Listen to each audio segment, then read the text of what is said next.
चलिए बच्चों लोग, ये क्वेश्चन एक्सरसाइज नंबर 10.5 का लिया। Exercise number 10.5, question number 1. ABC are the 3 points of the circle with center O. Angle BOC is 30 degree.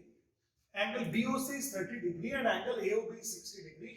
Find if D is the point of the circle arc ABC. Find angle ABC. आप बताइए क्या angle ADC बता पाओगे कितना है? Angle ADC दिमाग लगाइए फटाफट। क्या ऐसा कुछ होता है क्या? Angle ADC, angle ADC, angle ADC ये वाला angle is half of angle AOC।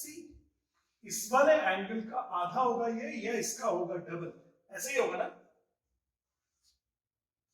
किसी को डाउट तो नहीं हो रहा? सबको समझ में आ गया कि इस आर्क का जो सेंटर पर एंगल होगा, इस आर्क का जो सेंटर पर एंगल होगा वो इस एंगल से डबल होगा।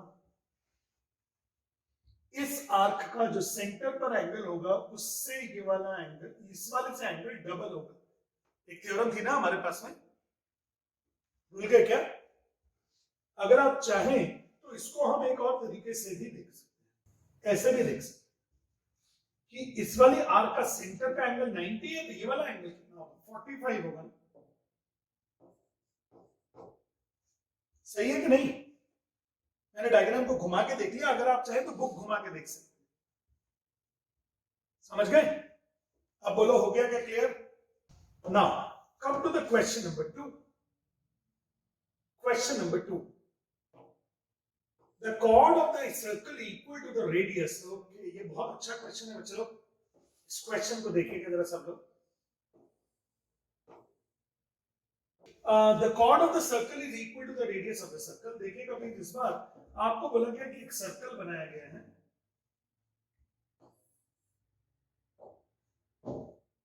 एक सर्कल बनाया गया है बच्चों, और उस सर्कल में जो रेडियस है ना, रेडियस वो, सॉरी, जो कॉर्ड है ना वो इक्वल टू रेडियस है। कॉर्ड रेडियस नहीं है,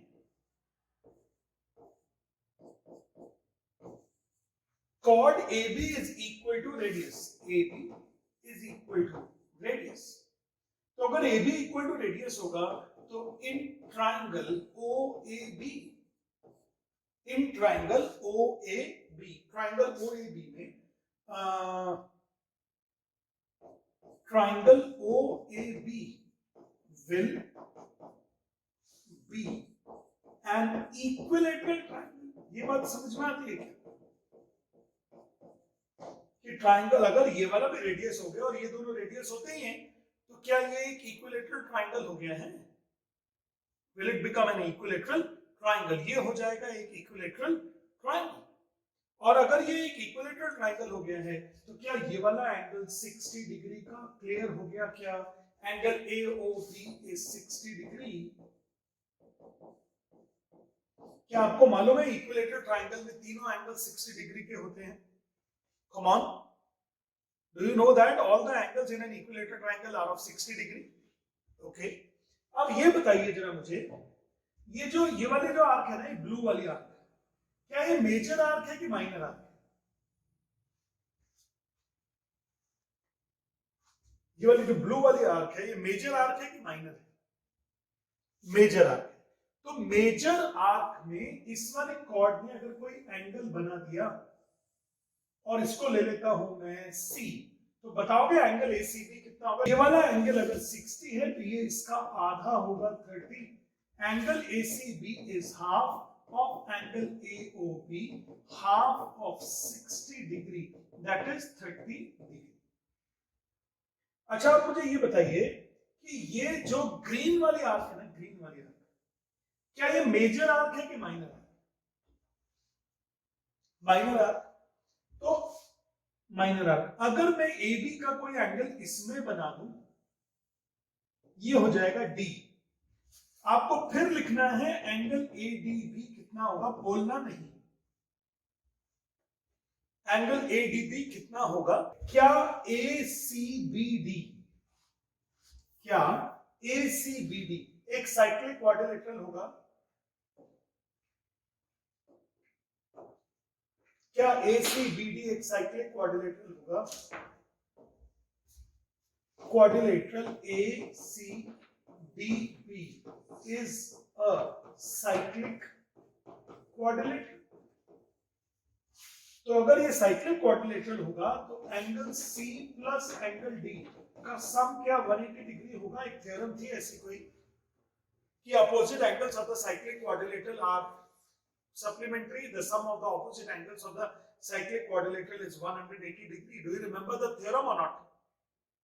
कि साइक्लिक क्वाड्रिलेटरल के अपोजिट एंगल्स का सम 180 डिग्री होता है, होता ही है सर। तो क्या एंगल C की वैल्यू है 30 डिग्री और एंगल D मुझे मालूम नहीं, तो क्या एंगल D की वैल्यू 150 हो गई? अब बताओ बना कि नहीं? मैंने इसमें लिखा है ACDB is a cyclic quadrilateral.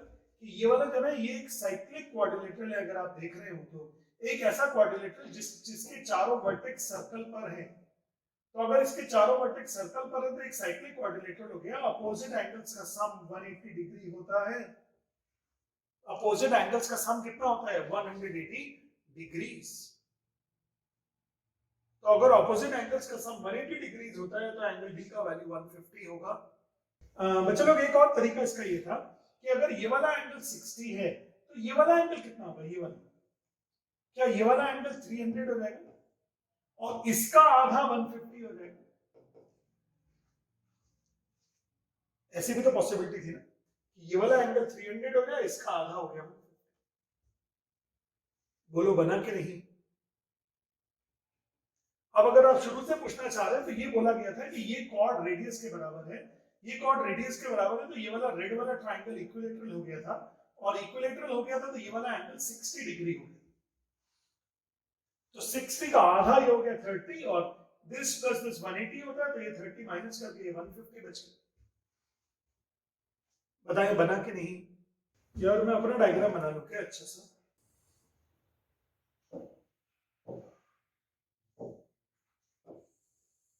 देखना मैं अपने डायग्राम बना,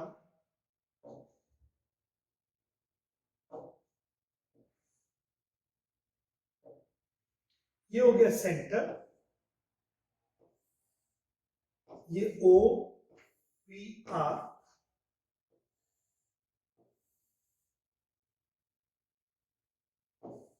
ये वाला दिया हुआ है 100।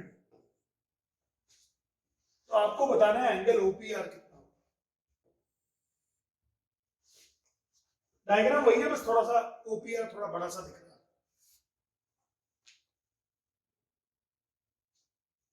OPR थोड़ा बड़ा सा दिख रहा है और कुछ। चलिए तो अब अगर ऐसा होगा ना तो सबसे पहले ये बताइए क्या ये रेडियस, ये भी रेडियस होगा? तो क्या ये एंगल और ये एंगल दोनों बराबर हो जाएंगे?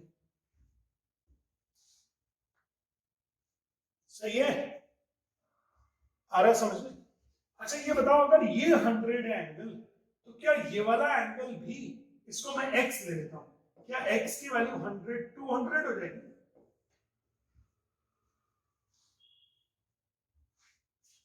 x is double of angle PQR. तो x is equal to 2 into 100, that should be 200. Check करके बताओ मुझे समझ में आया कि नहीं है कि ये वाला एंगल का डबल होगा ये वाला एंगल, मेजर आर्क का एंगल है।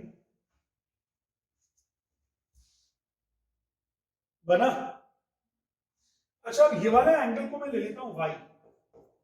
तो ये बताइए क्या x प्लस y की वैल्यू 360 डिग्री होगी? तो x की तो पता नहीं है, y की 200 है, तो क्या x की वैल्यू 160 होगी?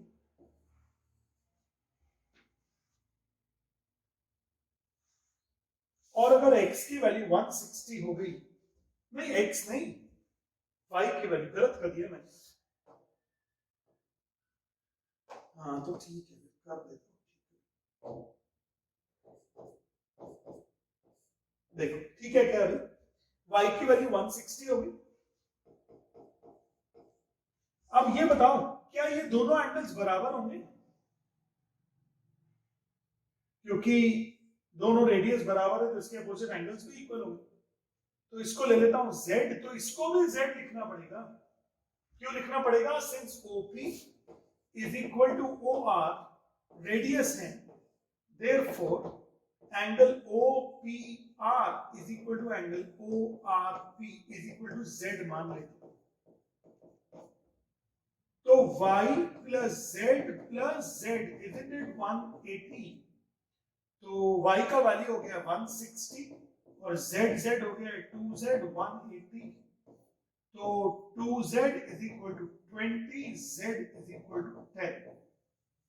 इसका मतलब एंगल OPR की वैल्यू 10 डिग्री होगी। एंगल OPR की वैल्यू कितनी हुई? 10 डिग्री। मुझे बताइएगा समझ में आया कि नहीं आया?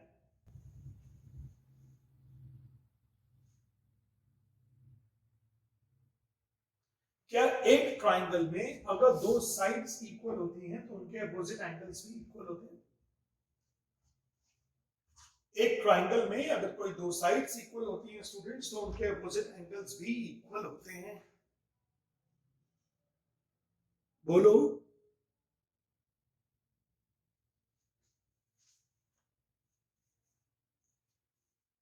कौन से वाले का? ये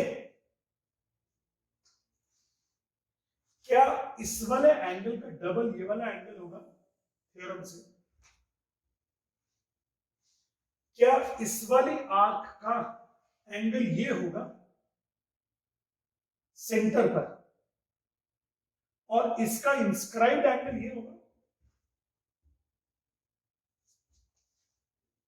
उससे क्या है?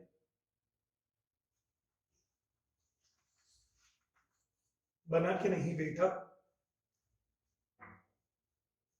हाँ, अरे बोलिए तो सर।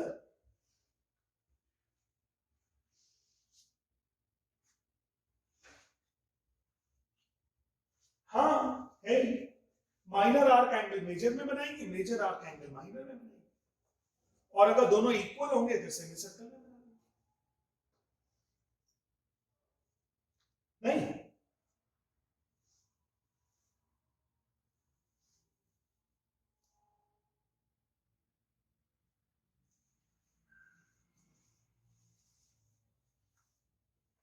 यार सब लोग ना वो होमवर्क जरूर किया करो जो मैं बोलता हूँ करने के लिए। मैंने उस दिन आपको आर डी शर्मा के क्वेश्चंस बोले थे करने के लिए। सर कब कब बोली सर आपने? सैटरडे को जब क्लासरूम लगा था तो मैंने आर डी शर्मा के क्वेश्चंस बोले थे।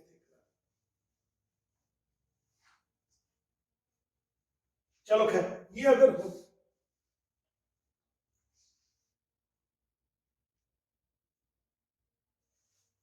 अच्छा कोई बात नहीं, मैं करा दूंगा।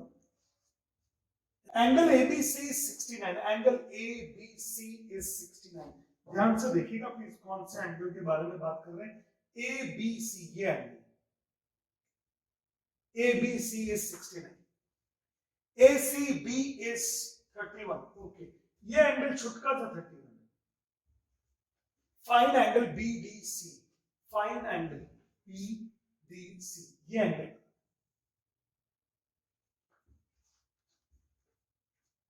तो आप सबसे पहले ट्राइंगल ए बी सी ले लीजिए।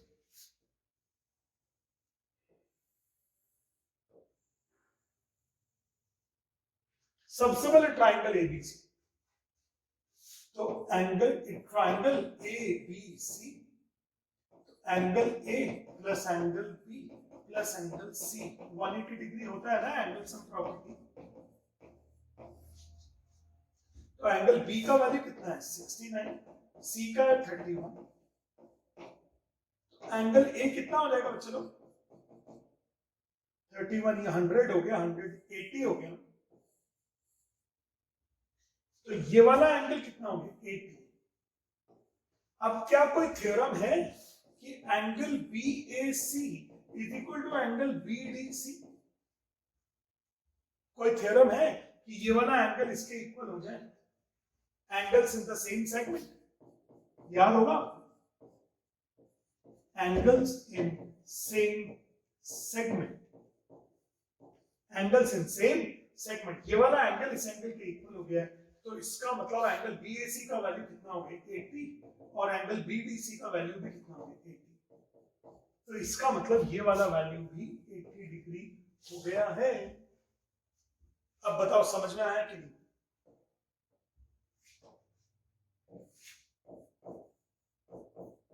बोल मेरे प्यारे। तो ये हो गया बच्चों लोग question number 4। Shall I move towards question number 5? Centre तो नजर नहीं आ रही, नो सर सेंटर कहीं नहीं है इसमें, ई सेंटर तो नहीं दिख रहा ना बच्चे लोग। अच्छा ये आपको दिया हुआ है angle BEC is 130, EDC is 20। अच्छा आपको पूछा है find angle BAC, angle BAC ये वाला एंगल फाइंड आउट करना है। देखो ये क्वेश्चन हो गया, थोड़ा बड़ा सा ले लिया मैंने डायग्राम, देखिएगा। सबसे पहले अगर बात तो इस वाली आर्क की करूं तो इस वाले आर्क पर ये एंगल और ये एंगल दोनों बराबर होंगे ना, क्या लिखेंगे angle ABD, angle ABD is equal to angle ACD, angles in the same segment. बोलो बेटा समझ में आया कि नहीं? तो ये दोनों की वैल्यू 20 डिग्री होगी ना, ये 20 है तो ये भी 20 है, इसको x मान लेता हूं। अब इन ट्राइंगल ABE क्या ये एक्सटीरियर एंगल हो गया 130, तो क्या 130 is equal to x plus 20 by exterior angle क्या, तो x का वैल्यू क्या 110 हो गया, ये भी 110 होगा और भैया ये भी 110 होगा। क्वेश्चन नंबर 6, क्वेश्चन नंबर 6, चलिए मेरे साथ देखिएगा क्वेश्चन नंबर 6 को।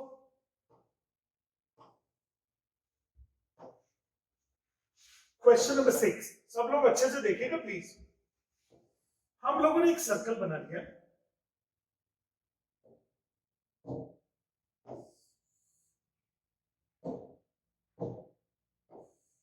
चलो फिर ABCD is a cyclic quadrilateral whose diagonal intersect at point P। देखिए A B C D, A B C D is a cyclic quadrilateral whose diagonals intersect at E। इस E को centre ना माना जाए, इस E को centre ना माना जाए, इस E को सेंटर ना माना जाए, चलो नहीं मानते फिर आपको दिया हुआ एंगल DBC 70, देखिए DBC कहां है, DBC is 70, ठीक है। फिर angle BAC is 30, angle BAC is 30, चलो फिर फाइंड एंगल BCD, आपको बताना है BCD। दो क्वेश्चन है, पहले ये करना है फिर बाद में ये करना है, तो हम फर्स्ट पार्ट ले लें। आप ये बताओ angle BAC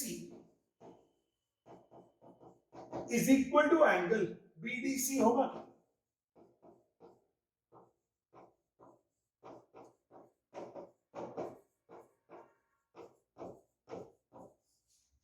angles in the same segment BC, BC पर अगर आप ध्यान से देखेंगे तो ये हो गया है BC, इस पर एक एंगल तो ये हो गया और एक एंगल ये हो गया, क्या ये वाला भी 30 हो गया। Angle in the same segment are equal, ये वाले सेगमेंट पर एक ये एंगल और एक ये एंगल दोनों इक्वल है भैया, ये 30 डिग्री ये भी 30 degree, angle BAC is equal to angle BDC, तो ये वाला एंगल हो गया 30 डिग्री स्टूडेंट्स। अब आप ट्राइंगल BDC लिख लीजिए, बना लीजिए ट्राइंगल BDC, ट्राइंगल BDC दिख गया ट्राइंगल BDC, ये वाला एंगल कितना है 70, ये वाला एंगल कितना है 30, तो ये वाला एंगल सम प्रॉपर्टी से निकाल लेंगे क्या,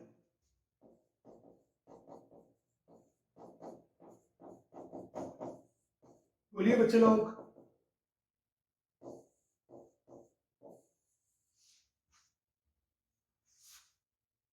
तो बच्चे लोग A B equal to B C, if A B equal to B C, next question कर रहा हूं अब मैं। अब नेक्स्ट क्वेश्चन इसी का सेकंड पार्ट कर रहा हूं, दोबारा से बना देता हूं डायग्राम, है ना बच्चे लोग। इसी का मैं नेक्स्ट क्वेश्चन कर रहा हूं, I am just drawing the diagram again. कोई प्रॉब्लम तो नहीं होगी आपको? मैं इस डायग्राम को दोबारा बना रहा हूं।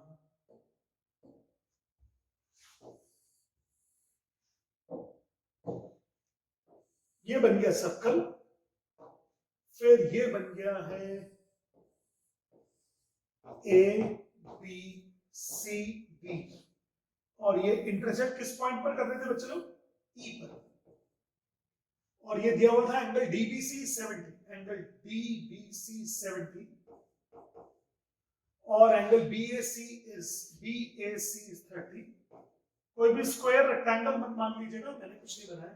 और बीसीडी एंगल कितना आ गया था यार? ये वाला 30 आ गया था हमारा, और ये वाला एंगल कितना आ गया था? 80 आ गया था।